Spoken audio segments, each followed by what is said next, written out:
Ha? May boses nga.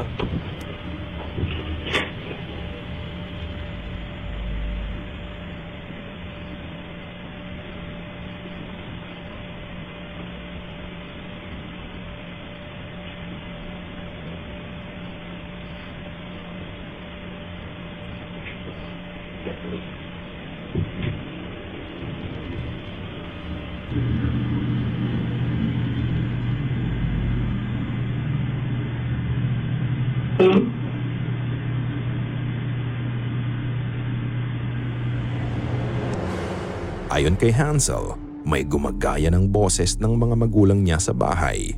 Tuwing mangyayari ang pagtawag ng boses, ito ay madalas sa madaling araw.